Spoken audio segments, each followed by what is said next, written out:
Saya pernah baca tulisan seorang dokter paru yang dia menjelaskan bahwa ternyata dengan wudhu saja itu sebenarnya sudah sangat luar biasa powerful menguatkan badan kita. Wudhu itu kan fagsilu kata Allah. Gosok, digosok. Bukan wudhu itu dialirin airnya, bukan. Setiap pelanggaran atau tidak melakukan sesuatu dengan contoh bagi Nabi SAW pasti akan muncul masalah. Tadi saya katakan orang yang makan, mungkin kita bicara itu kan, orang yang makan berdiri. Apakah ada larangan dari Nabi? Ada lah, kata Nabi, la ta'kulu qa'iman, kata Nabi. Jangan makan berdiri, kata Nabi. Atau jangan makan dengan menggunakan tangan kiri. Ya. Jadi kalau kita bicara jangan makan dengan berdiri, maka sebenarnya simpel sekali. Antara orang duduk sama berdiri, itu kan beda sistem, ya. Sistem yang bekerja, orang berdiri pasti sistem tubuh kita tuh alert, waspada. Tapi kalau orang duduk kan relax. Otomatis fisiologis kita pasti akan berubah. Dr. Tauhid Nur Azhar, salah satu pakar otak lah yang beliau dosen di Bandung, dokter ya. Itu pernah cerita bahwa ternyata ketika orang itu dalam keadaan yang berdiri atau cemas, itu kecenderungan mereka itu lebih menginginkan substansi makanan atau bahan makanan yang fast instant energy. Ya, jadi kalau orang-orang yang bawaannya pengen makan misalkan dia kecenderungan lebih tinggi makanan karbohidratnya, ya mungkin itu salah satu efek dari dia terlalu banyak kecemasan dalam dirinya, seperti itu. Terutama karbo-karbo yang tidak sehat, ya seperti kayak nasi putih, tepung, ya berlebihan dalam urusan itu. Itu salah satu saja. Ya, belum lagi cerita yang lain untuk sekalian.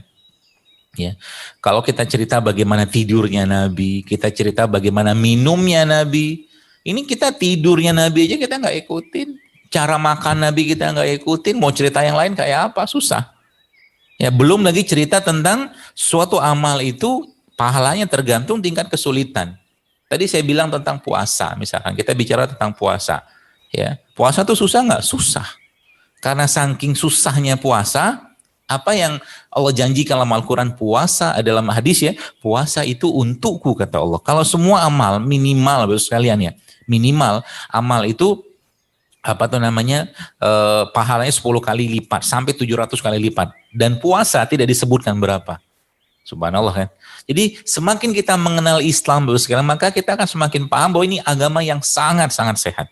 Ya, dannya protokol-protokol kesehatan dalam Islam itu sudah sangat-sangat jelas.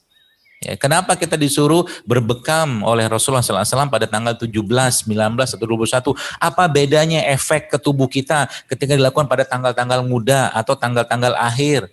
Kenapa sebelum berbekam kita disuruh berpuasa dulu, dianjurkan berpuasa yang kita kenal dengan puasa Ayyamul Bid? Kan gitu kan?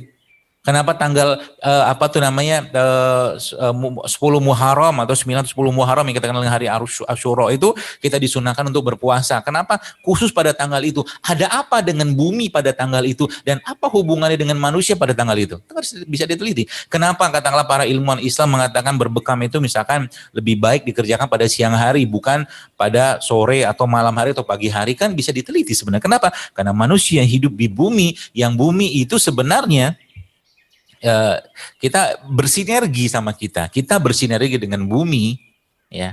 Maka ada satu tulisan saya juga di Instagram itu saya pernah tulis tentang earthing. Earthing itu kan ibarat kata mah kita nyeker, kan, nyeker. Itu ada penelitian ya, ternyata orang-orang yang earthing gitu. Earthing itu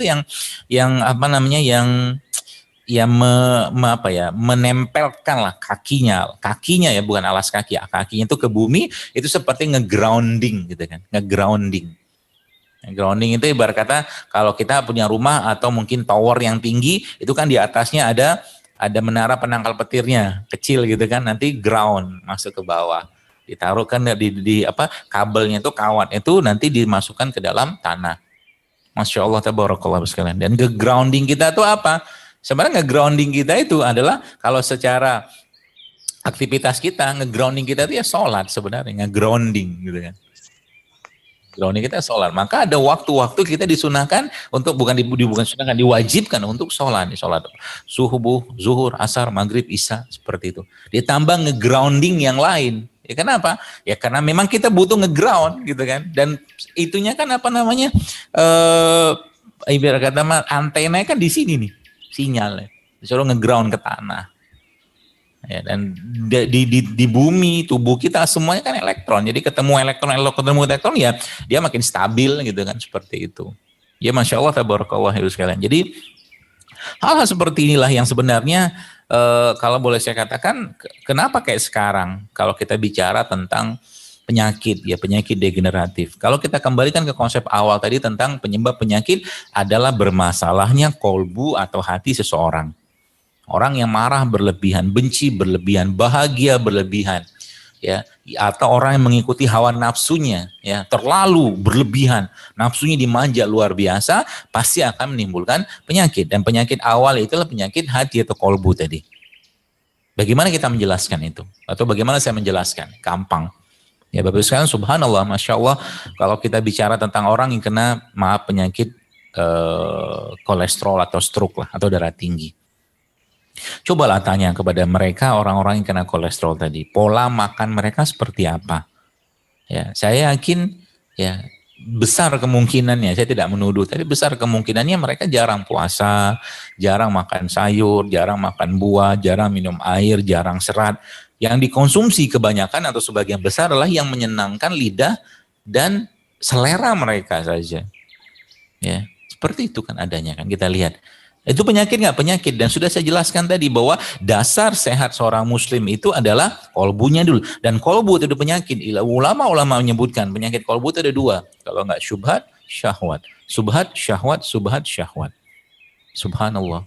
Ya, jadi Allahu Akbar teman sekalian. Jadi saya katakan sebenarnya kalau kita kembali ya ke konsep-konsep pengobatan Nabi ini, sekalian itu Masya Allah banyak penyakit kita bisa selesaikan.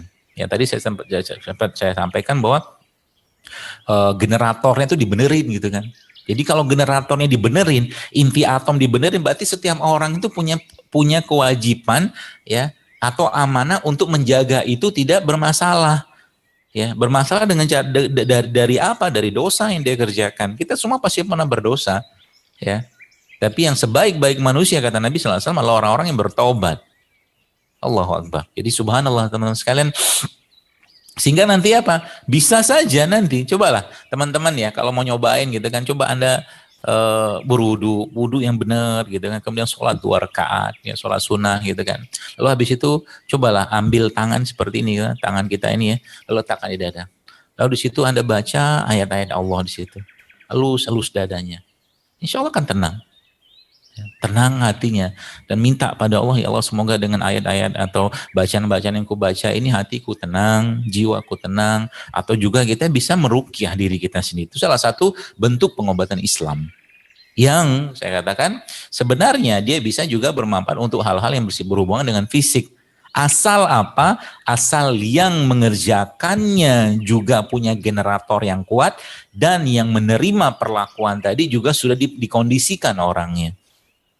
Dunia pengobatan barat saat ini tidak bisa memandang ada nggak bisa memandang, nggak diajarkan ada ketuhanan atau keesaan atau ada Tuhan di situ gitu. Sehingga nanti ujung-ujungnya itu obat lagi. Pertanyaannya apakah begitu diajarkan Nabi? Tidak. Ya. Jadi kalau kita bicara tentang pengobatan atau kesehatan Islam, ada orang sakit berat, sakit apapun. Kalau dia mampu, suruh dia berwudu dulu, sholat sunnah 2 rakaat, minta petunjuk pada Allah. Dasarnya apa? Dasarnya sudah jelaskan, Allah jelaskan dalam Al-Quran, ista'inu bis-sabri was-sholah. Mintalah pertolongan dengan sabar dan sholat. Dan sabar itu obat, sholat itu obat, ya. Dan bacaan Al-Quran itu obat semua.